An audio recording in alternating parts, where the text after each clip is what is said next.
Finding our way. Seems to be what we're here for, isn't it? Ernest Holmes says, we are created in the image of perfection and left alone, allowed to make the discovery for ourselves. So we're here to discover, to explore who we are. My talk today is becoming self-aware, as we look at another spiritual tool in our series this month, Tools of the Trade. Now, what do I mean by self-aware? Ernest Holmes, who was the founder of Centers for Spiritual Living and the author of The Science of Mind, he uses the terms awareness and consciousness interchangeably in the Science of Mind text. The universal sense, consciousness is all there is. Consciousness is everything. Everything is consciousness. Awareness is the degree or the level of consciousness that we experience. Have you ever noticed that you experience different levels of awareness, consciousness, presence throughout the day? Maybe when you first wake up, the alarm, you're present, hello, and you are going along, you're present, and then you get into the routine of getting ready, of preparing lunch or breakfast or whatever you're preparing, and we get a little autopilot. Or maybe thinking about yesterday, last week, last year, what's happening later today, next week, making our to-do list, whatever it might be, but we may not be present in the moment. Am I the only one? Okay. All right. You're with me. Good. What about spiritual awareness? What about spiritual awareness? That's awareness of our physical environment. Spiritual awareness. How are you with recognizing the divine presence throughout the day? In, through, and out. You, in, through, and as everyone that you come in contact with, every situation that happens. How are you with recognizing that divine presence? This is the awareness or the consciousness that we're talking about, is being present of our oneness, our wholeness.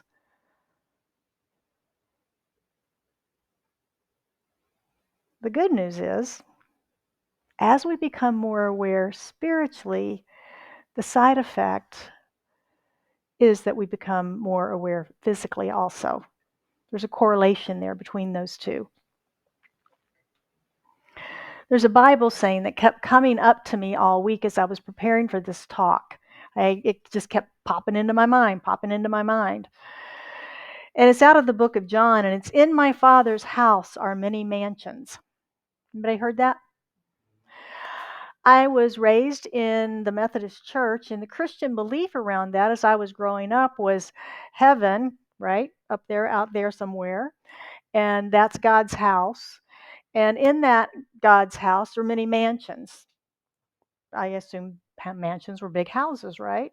So that was my understanding of that growing up as a little kid. And then this television show came on called The Beverly Hillbillies. Anybody know that show? Well, I got to see right there on the TV screen, right? They were this big back then, what a mansion looked like. Their mansion there in Beverly Hills, and then all those other big mansions in Beverly Hills.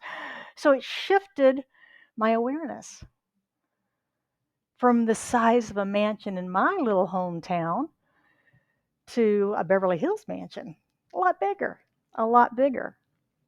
As I grew, I had a sense that this verse meant, I needed batteries, that this verse meant that the immensity of God, that God was so big that God could, have a lot of houses. So I was learning a little bit.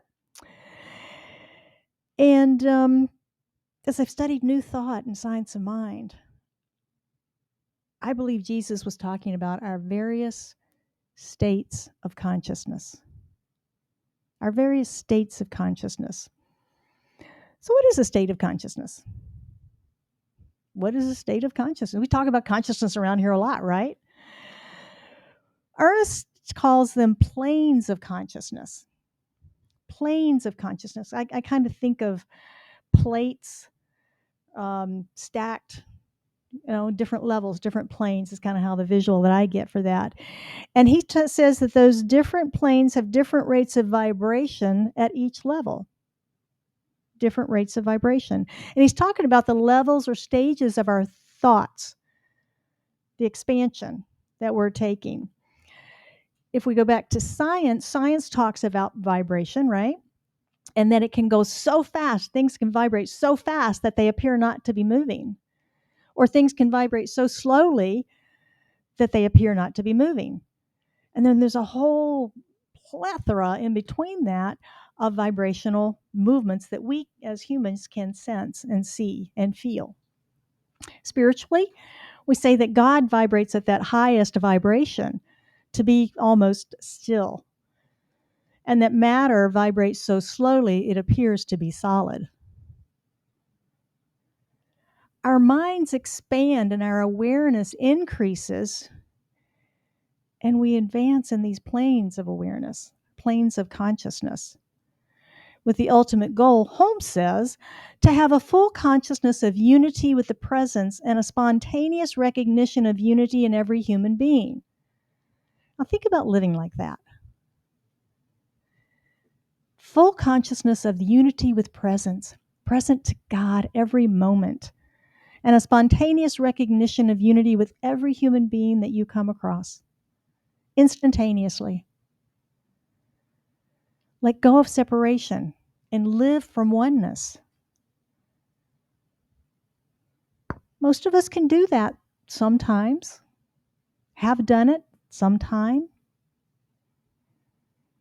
But the idea, the practice for us is to do it a little more each day, to let go of separation a little more each day, and to embrace our oneness a little more each day.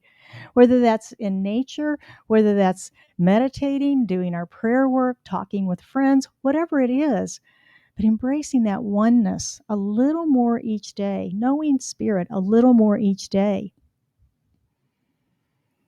Imagine your life if you gave up fear, lack, limitation, blame, judgment. Would your life be more harmonious, more balanced? Would you experience more love and joy and harmony? Most of us would, if we could let go of those things. And we can do that through letting go of this idea of separation. In the beginning of this, I did suggest that everything was consciousness. Everything is consciousness. You may be thinking, now, Reverend Jill, if that's true, how come I'm not already pure consciousness and everything's just hunky-dory all the time? Why is that? Well, it has to do with these planes of consciousness, planes of awareness that Holmes is talking about. We're limited by our current state of awareness, wherever that may be. According to Holmes, we particularize or use the universal knowledge according to our unique understanding. As we become more aware, we can access and manifest greater knowledge. We also gain more peace and poise in that. Now, I'm going to suggest most of us have experienced various planes of vibration. Think of your friends and your family and your coworkers over the years, current or past. And I would guess that within that group, large group that it is, as you think about them, you have experienced different planes of consciousness. Some meet you right where you are with your consciousness. Some have higher consciousness. Some have lower consciousness. I'm going to bet the ones that have lower consciousness drive you nuts. Why do they keep thinking that way? Why do they keep talking that way? Why can't they be a little more positive? Whoa. They drive you nuts, don't they? Yet the ones that are higher consciousness than us, we have a tendency to respect. It's kind of human nature.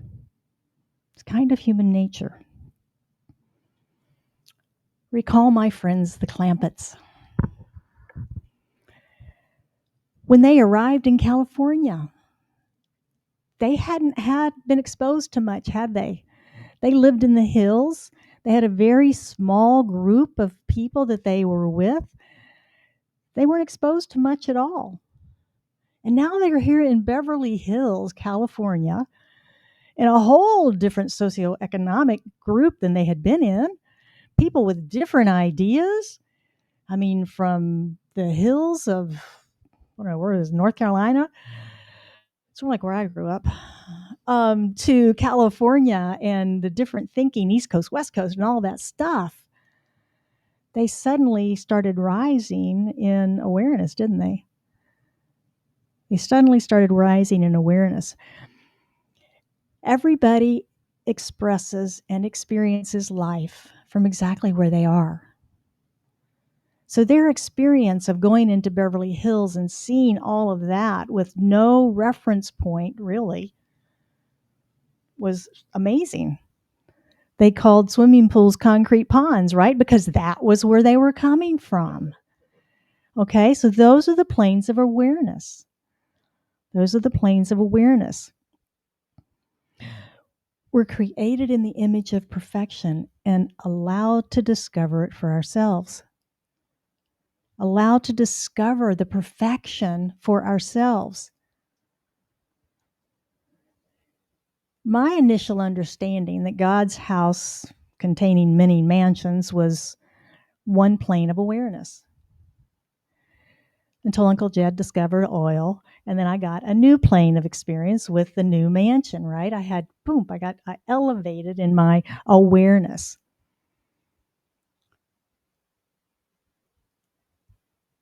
It was as if a light went off in me that said, wow, look what's possible. Look what's possible. And we've all had those moments where we learn or discover something new and our world opens up. We had no idea. I'm going to use Colette. Colette didn't know she was an author. And here she is, a published author this morning. It opened up. And we've all had that. Maybe it's your experience when you left home or college and you stepped into a new environment. Wow, I've got possibilities here I didn't know I had. It's the next level of awareness. It's the next level of consciousness for it. We experience it a lot in our physical world, but we experience it in our spiritual world also. Many of us were raised in a different tradition from this one. And when we stepped into this tradition, our awareness began to open up, did it not? Our consciousness began to expand with different ideas and different ways to look at life, different ways to experience life. These are the planes of consciousness we're talking about. Spiritual principle says the higher always incorporates the lower. The higher always incorporates the lower. And it means that we expand our consciousness by building on what's already there. My small town idea of a big house versus a Beverly Hills mansion. I expanded on that idea. I incorporated what I already knew, the teaching that I had received about what the mansions were in heaven versus the mansions in my hometown versus the mansions in Beverly Hills. I was expanding in that consciousness, using those stepping stones from one level to the next.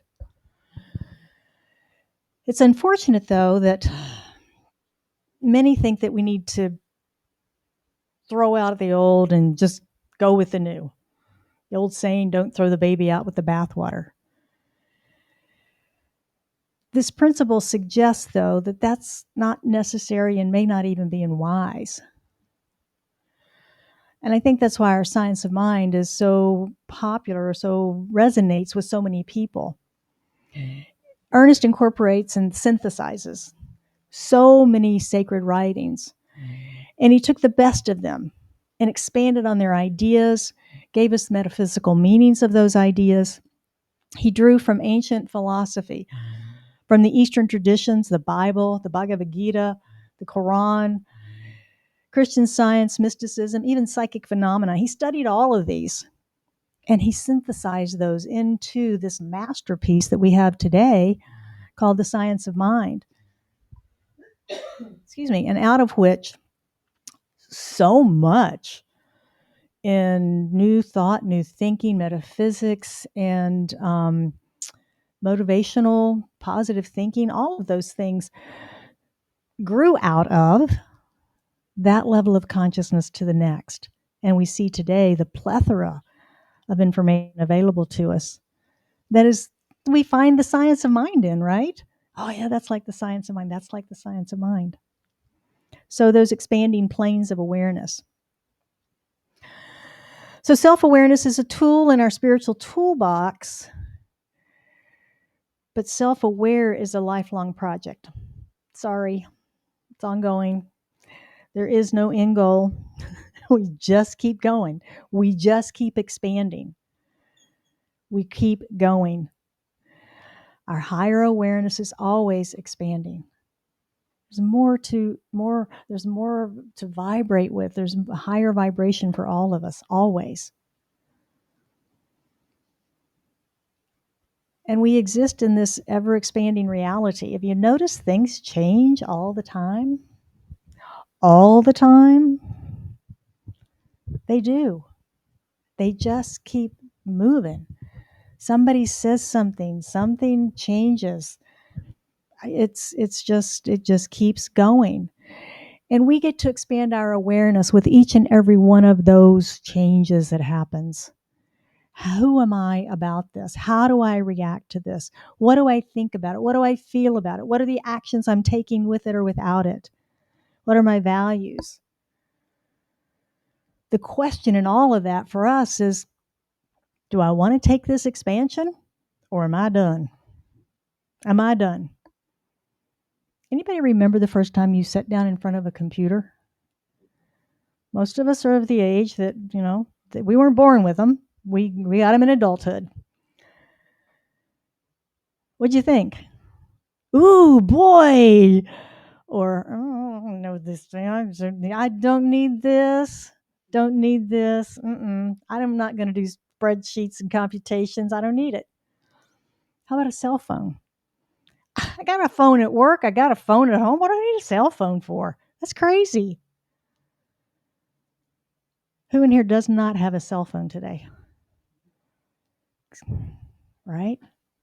We've embraced it. We've advanced our awareness with it, with that technology. So will we take the expansion spiritually when it is offered? You know all these spiritual tools we talk about all the time? All the time. That's what prepares us to embrace these changes that come to us, whether they're negative or positive. When we are prayed up, centered, do our prayers, our meditation work, come to spiritual community, we've got our network surrounding us and being here for us. When change happens, when change comes, we're ready because we know who we can call on to help us and hold us up, support us. We know who we can call to pray for us. We're ready because we've got each other, we've got this, and we've got our practices. Consciousness is infinite because consciousness is God. Intelligence. And we share a small spark of that eternal light. So that gives us the opportunity for continued expansion.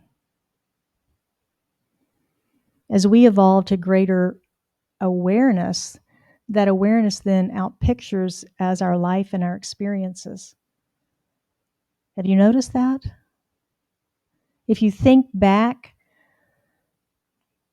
20 years ago, have you noticed how you've evolved and how your life has evolved also and the experiences that you have? Yeah. Holmes reminds us, consciousness externalizes at its own level. Just as water reaches its own level by its own weight, So our interior awareness demonstrates conditions that are identical with our awareness.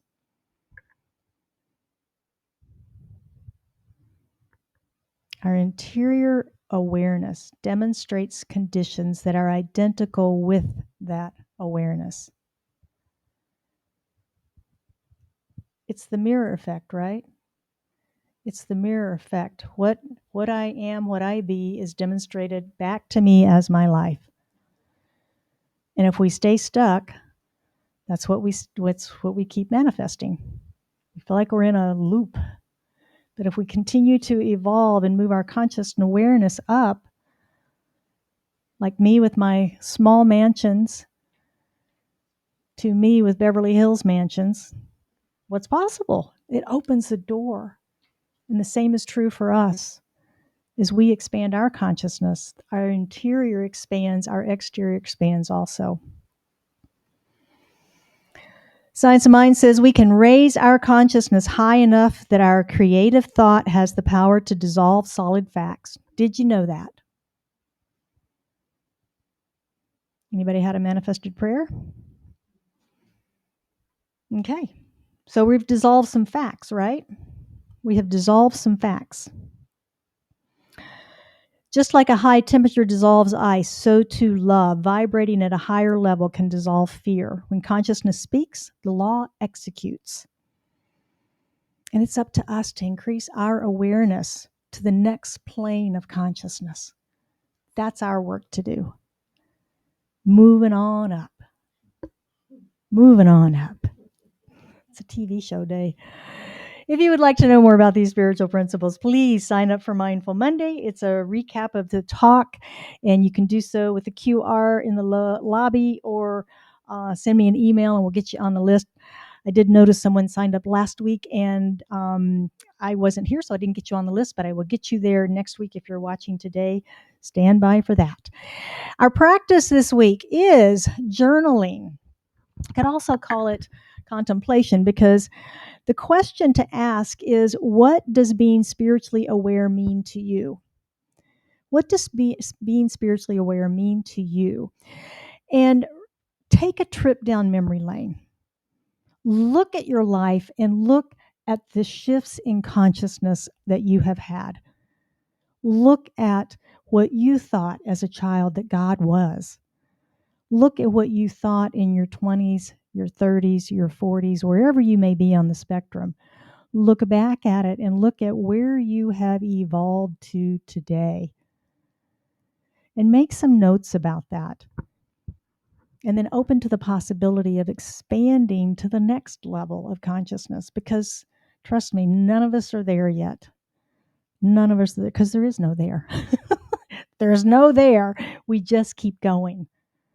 We just keep going. And that's the delight of this adventure, that we're here to discover ourselves. So embracing our involving consciousness is up to us. We do have a choice whether we're going to embrace it or resist it. This week, let's take it to the next level. So it is. And now it is your turn. Questions, comments, complaints? Can't stand up. Prayer. I'm just going to sit down. It's all right. Sit down. Well, consciousness is all there is. What's subconscious then? What is subconscious? If consciousness is all there is, then what's subconscious? Well, that's a longer conversation, because in Science of Mind, subconscious is the soul, and the soul is the equivalent of the law, and the subconscious is the law of our lives. The soul is the law of our lives. That's a whole series to get into. From the standpoint of consciousness is all, well, subconscious would be part of consciousness, but it's subdued. It's not the conscious awareness, it's below the conscious part of awareness. That's a long conversation. Yeah, I get that one. Thinking about that. Yeah. subconscious is still part of consciousness. It's just a part of the part of us that is not consciously in the moment aware of everything that's happening. Our subconscious is aware of so much more than we are, but we don't typically have easy access to it. We access it, we see it accessed through the actions that it takes, and it does act as the law of our lives. And that's the inner awareness that Holmes is talking about, that when our inner awareness shifts, our inner consciousness shifts, the exterior does. So it's all still part of consciousness. It's just a piece of it that's not as accessible to us as our conscious mind. and I think that's why Holmes doesn't use subconscious. He used the objective and subjective. It's more descriptive of the actual relationship of the mind, whereas consciousness is all there is. Subconscious is more of a psychological terminology. As far as science of mind, it's subjective, objective awareness. Yeah. Thank you. Okay. Diane.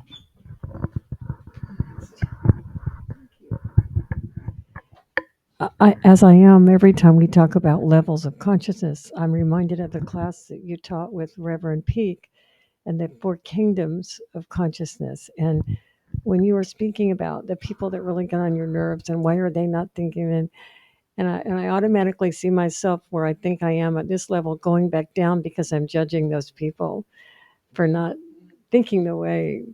And those levels are awareness. And I remember asking Reverend Peake once, I said, "On what level do you live on most of the time?" And he's very clearly said level 4. And I was like in awe because it's a level where your every thought is about God and the universe and what, I felt that from him, but he was so clear about it. And then I find myself thinking I'm in 3 a lot of the time, and then when I'm judging those people in 1, I'm probably in 2. So, And we've all been in one I at don't know one day or the other. what part of our teaching that is, but it was such a, I don't know what, it was incorporated in another class we took, a longer class. So, but it was really enjoyable. I think it was from Beckwith, Dr. Beckwith. No, No, it's from Reverend Marcia Sutton, and that's yeah, right. Reverend That's Marcia right. Sutton, who left the planet recently. So, yeah, Anyway, it's great. yeah, the four kingdoms of consciousness. All right, so it is the goal for all of us to raise our consciousness, consciousness, and live in higher planes and all that sort of things. Can you give us everyday examples to help us stay, To elevate? elevate, and rise? Yep. Sure. Well, it starts with our spiritual practice of truly. It starts with the oneness. It starts with getting ourselves to understand what that is, to begin to live from that place. I don't know about you, but I notice if I don't meditate one day, I'm off. If I'm not doing my prayer work, I'm off. And the more steeped I can stay in spirit, the more connected I feel, then the easier it is for me to take whatever life throws at me and roll with it instead of react to it. And so the practices would be our meditation, affirmation, meditation, I said prayer practice, visualizing, journaling, all of those that we teach, and just using those so that it's like a first responder. They're constantly training, even though the alarm bells aren't ringing. They're constantly training. They're ready. They're on alert. And I look at my role as minister to be on alert, to always be ready. When the phone rings, I never know who's on the end of it sometimes. And it's like, I need prayer. I'm in crisis. So I have to be ready. And I look at us, gosh, if we all lived from that standpoint, not that we're all ministers, but just that's consciousness of the connection and the oneness. We are one. We are whole. Yesterday, I saw the headline that Iran is throwing drones at Israel now and trying to join the fray, so to speak. And it's like, really? Really? Those people need to get prayed up. And in the moment they're not able to, we can pray for them, can't we? We can pray for peace. We can hold ourselves in peaceful relations with all of our activities, with everyone that we meet.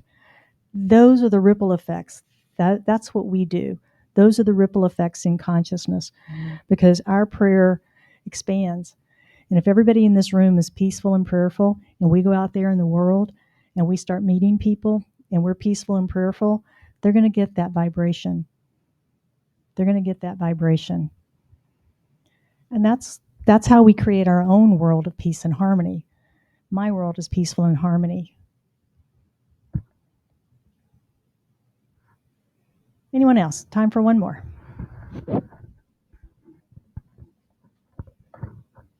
All right. Thank you. Okay, so it's time for prayer. Shall we go within?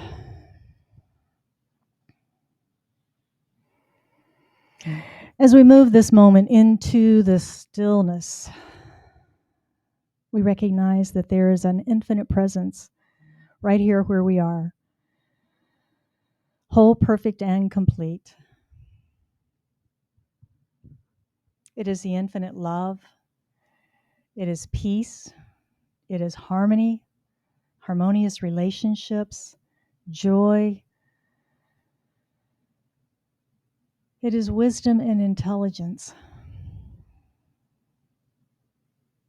And all of that is here now present. Enthroned as each one of us as individualized and unique expressions of it. We are each steeped in these qualities of the divine, for we are made of that divine substance.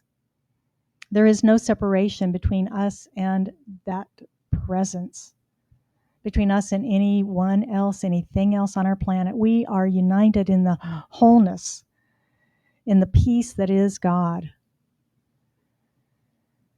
And so as I know we are united in that oneness, I speak my word for and about each of us, knowing that we are prayer ambassadors, emissaries into this world, that we are peace-filled as we share our peace with the world, our individual world and community around us, and that we hold the light for our world and for anyone who might be feeling stress, fear, anger, resentment, unappreciated, unaccepted.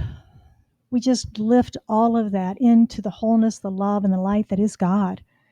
And we shine our little sparks of light brightly. And all of those sparks add up to a great big light.